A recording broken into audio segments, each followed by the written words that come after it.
Okay so finally NEET exam के लिए बस अब लास्ट 20 to 25 डेज ही बचा हुआ है। दैट्स वाई इस वीडियो में मैं आपको मेरा टाइम टेबल बताने वाला हूँ लास्ट डेज का, ताकि आप नीट क्रैक कर सको, अच्छे से प्रिपरेशन कर सको और आप हर एक मिनट को सही तरीके से यूटिलाइज कर सको। ओके तो चलो फिर वीडियो को शुरू करते हैं। तो अगर मैं मेरे टाइम टेबल की बात करूँ तो ये मेरा टाइम टेबल हुआ करता था, जिसका अगर आप चाहो तो स्क्रीनशॉट ले सकते हो। इसको मैं आपको आगे एक्सप्लेन करके बताता हूँ कि कब मैं क्या स्टडी किया करता था, मेरा माइंडसेट क्या होता था। ओके तो ये जो लास्ट के डेज है ना, बहुत ज़्यादा इंपॉर्टेंट है। दैट्स वाई आपको हर एक मिनट को सही तरीके से यूटिलाइज करना जरूरी है। तो इसलिए मैं जो है पूरे दिन को जो है 3 सेशन में डिवाइड कर लेता था, जिसमें मॉर्निंग सेशन होता था, आफ्टरनून सेशन होता था और इवनिंग सेशन होता था। तो मॉर्निंग सेशन में क्या स्टडी करना वो मैं आपको आगे बताता हूँ, लेकिन आफ्टरनून सेशन जो होता था वो मेरा फिक्स रहता था टेस्ट वगैरह के लिए।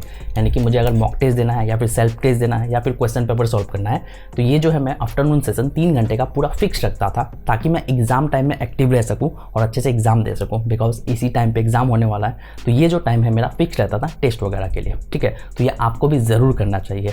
उसके बाद अगर मैं इसके अकॉर्डिंग टाइम टेबल की बात करूँ, पूरे 24 घंटे में ना मेरा जो स्लीपिंग आवर्स होता था वो फिक्स रहता था। ज़्यादा से ज़्यादा 5.5 से 6 घंटे के अंदर ही जो मैं स्लीप लेने की कोशिश करता था। यानी कि ज़्यादा मैं सोता भी नहीं था और कम भी नहीं सोता था। स्लीप लेना भी ज़रूरी है, लेकिन ज़्यादा सोओगे तो आपका टाइम वेस्ट होगा। ओके उसके बाद अगर मैं एक्स्ट्रा चीज़ों की बात करूँ तो जितना कम हो सके उतना टाइम देना है। तो 2.5 से 3 घंटा जो है मेरा टाइम होता था एक्स्ट्रा चीज़ों में, कभी कम दे दिया कभी ज़्यादा दे दिया। ओके उसके बाद जो है डाउट सेशन के लिए, यानी कि कोई भी टॉपिक अगर मुझे समझ नहीं आ रहा है रिवीजन करते वक्त, या फिर कोई क्वेश्चन में सॉल्व नहीं हो पाया, वो टॉपिक समझ नहीं आ रहा है, तो इसके लिए जो मैं डाउट सेशन रखता था, ताकि मैं कहीं और से हेल्प ले सकूं, कैसे समझूं क्या करूं, उस टॉपिक को क्लियर करने के लिए ज़्यादा से ज़्यादा मैं 3 आवर्स डेली देने की कोशिश करता था। उसके बाद जो बाकी टाइम होता था ना, वो पूरा का पूरा सेल्फ स्टडी के लिए होता था, जिसमें जो है 3 घंटा जो है एग्जाम के लिए फिक्स रहता था। अब इसके अकॉर्डिंग अगर मैं टाइम टेबल की बात करूं तो मॉर्निंग में सबसे पहले मैं 6 बजे उठ जाता था, जो कि मेरा स्लीप टाइम जो है फिक्स रहता था। 12 बजे सो गया, 6 बजे तक उठ गया। आपको भी अपना फिक्स रखना चाहिए, चाहे आप लेट सोते हो या फिर जल्दी सोते हो। तो उठने के बाद ही जो है मैं एक्सरसाइज करता था, यानी कि बॉडी को स्ट्रेच करने की कोशिश करता था 5 से 7 मिनट। बॉडी को स्ट्रेच करने से क्या होता है कि बॉडी एक्टिव हो जाता है। फिर जब आप स्टडी करोगे ना, तब आपको लगेगा ही नहीं कि आप कुछ देर पहले उठे हो। तो स्ट्रेच करना बहुत ज़्यादा ज़रूरी है। फिर ब्रेकफास्ट वगैरह करके जो है फिर 6:30 से मैं मेन स्टडी करने से पहले 10 मिनट का एक सेशन रखता था, जिस सेशन को समझ लो कि मैं वार्म अप की तरह करता था। यानी कि मेन स्टडी करने से पहले उसके लिए जो है मैं खुद को प्रिपेयर करता था। 10 मिनट के सेशन में मैं क्या करता था उसके ऊपर मैं डिटेल वीडियो लेके आऊँगा। इस सेशन की वजह से होता क्या था कि मुझे स्टडी में सडनली फोकस करने में काफ़ी ज़्यादा हेल्प मिलता था। फिर चाहे मैं कोई भी सब्जेक्ट पढ़ूँ, मैं जो इंस्टेंटली फोकस कर पाता था। तो इसके ऊपर मैं डिटेल वीडियो लाऊंगा, इसके लिए आप चैनल को सब्सक्राइब करके रख सकते हो। ठीक है, उसके बाद 6:40 से लेकर 9:40 तक पूरे 3 घंटे का एक सेशन होता था, जिसमें मैं केमिस्ट्री एंड बायोलॉजी को स्टडी करने की कोशिश करता था। जिसमें हो सका तो कभी बायोलॉजी को 2 घंटा दे दिया, कभी केमिस्ट्री को 2 घंटा दे दिया। ऐसे करके जो मैं ऑल्टरनेट स्टडी करने की कोशिश करता था। डिपेंड करता था कि मुझे किस सब्जेक्ट में कितना टाइम देना है। तो ये 3 घंटे का एक स्टडी सेशन होता था। लेकिन आगे बढ़ने से पहले ही मैं आपको बता दूं कि आपको टाइम टेबल फॉलो करने के लिए टारगेट सेट करना बहुत ज़्यादा ज़रूरी है। अगर आप डेली टारगेट नहीं बनाओगे ना, तो टाइम टेबल को आप फॉलो नहीं कर पाओगे। इसलिए आपको डेली टारगेट ज़रूर सेट करना है। ठीक है, इसके बाद 3 घंटे के सेशन के बाद जो है मैं 20 मिनट्स का एक ब्रेक लेता था, बिकॉज मॉर्निंग में उतने अच्छे से ब्रेकफास्ट नहीं होता था। दैट्स वाई मैं 20 मिनट्स का ब्रेकफास्ट करने की कोशिश करता था। फिर ब्रेकफास्ट करके जो है मैं फिर से एक स्टडी सेशन रखता था 10 से लेकर 11:30 बजे तक। इसमें जो है मैं इनकम्प्लीट चैप्टर या फिर कोई चैप्टर अगर मेरा कंप्लीट नहीं है, अच्छे से स्टडी नहीं किया हुआ है, उसको मैं पढ़ने की कोशिश करता था, ताकि मैं इस 1.5 घंटे के अंदर ही कंप्लीट करूं और बाकी जो टाइम है मैं अपने मेन स्टडी पे दे सकूं। बिकॉज अभी लास्ट के डेज में ना आपका जो इनकम्प्लीट चैप्टर्स है या फिर जो स्टडी नहीं किए हो, उसमें आपको टाइम नहीं देना है। तो ये दोगे तो आपकी बहुत बड़ी गलती हो सकती है। तो इसलिए मैं ज़्यादा से ज़्यादा हो सका तो सिर्फ 1.5 घंटा देने की कोशिश करता था, जो कि टाइम के साथ कम हो गया था। उसके बाद जो है फिर 11:30 से लेकर 1 PM तक ये सेशन होता था मेरा फिजिक्स के लिए।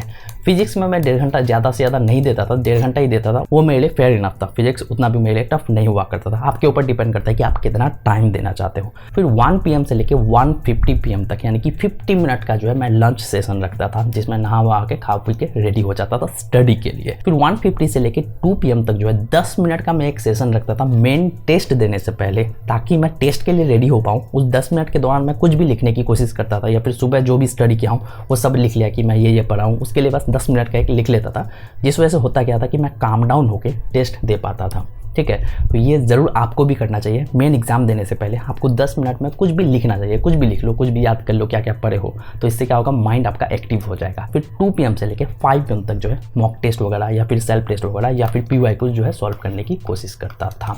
कुछ भी हो सके इस बीच आप दे सकते हो। 3 घंटे का पूरा सेशन रखना है, जैसा आपका एग्जाम होता था सेम सिचुएशन क्रिएट करके आपको जो एग्जाम देना है, ताकि आप एग्जाम के लिए अच्छे से प्रिपेयर हो सको। ठीक है। उसके बाद टेस्ट देने के बाद 20 मिनट्स का रेस्ट लेके फिर जो है मैं 5:20 से लेके 6:30 PM तक जो है मैंने जो भी टेस्ट दिया, जो भी मैंने किया, उसमें उस टेस्ट को जो है मैं एनालाइज करने की कोशिश करता था। मैं ये देखता था कि कहाँ मेरे क्वेश्चन कितने गलत हुए, कितने सही हुए, और जो क्वेश्चन मेरा गलत हुआ उसको जो मैं सॉल्यूशन के थ्रू समझने की कोशिश करता था।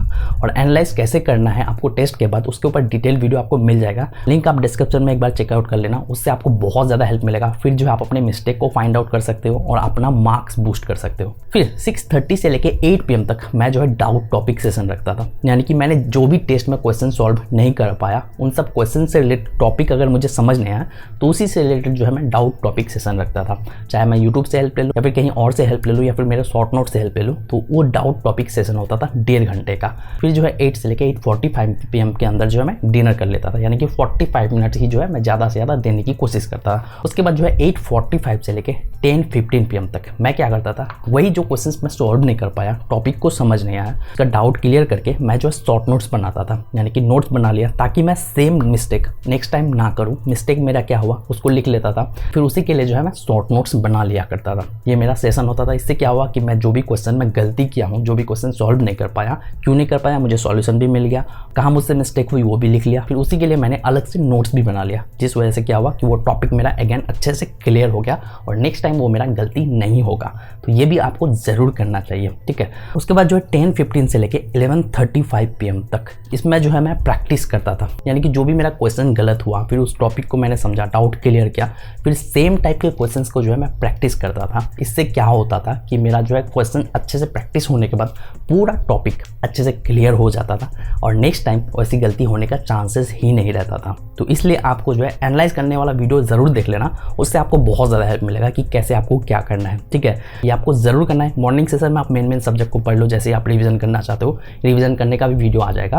और उसके बाद जो है आप टेस्ट वगैरह देके फिर उन्हीं जो भी क्वेश्चन सॉल्व नहीं कर पाते हो उसी से रिलेटेड टॉपिक को क्लियर करो। टॉपिक को क्लियर करने के बाद आपको क्वेश्चन प्रैक्टिस डेफिनेटली करना है। इससे क्या होगा, आपका मिस्टेक भी आपको पता चल गया, फिर आप रिवीजन भी साथ में कर रहे हो। तो टाइम मैनेजमेंट बहुत ज़्यादा ज़रूरी है। ठीक है। फिर 11:35 से या फिर 40 से लेके 11:50 तक मैं क्या करता था कि पूरे डे को एनालाइज करता था, यानी कि पूरे दिन में मैंने क्या क्या स्टडी किया, कौन सा टॉपिक क्लियर हुआ, मेरा डेली टारगेट कंप्लीट हुआ कि नहीं, उसके लिए जो है मैं पूरा एनालाइज कर लिया और कहाँ मेरी गलती हुई, कितना % कंप्लीट हुआ डेली टारगेट को, वो पूरा एनालाइज करता था। फिर नेक्स्ट डे का टारगेट जो है मैं पहले से ही सेट रखता था, ताकि मुझे नेक्स्ट डे उठ के सोचना ना पड़े कि मैं क्या पढ़ूंगा, आज क्या पढ़ना ज़रूरी है, वो मुझे सोचना ना पड़े। इसलिए मैं एक दिन पहले, सोने से पहले मैं उस टारगेट को सेट कर लिया, फिर नेक्स्ट डे जो है सेम प्रोसेस चलता था।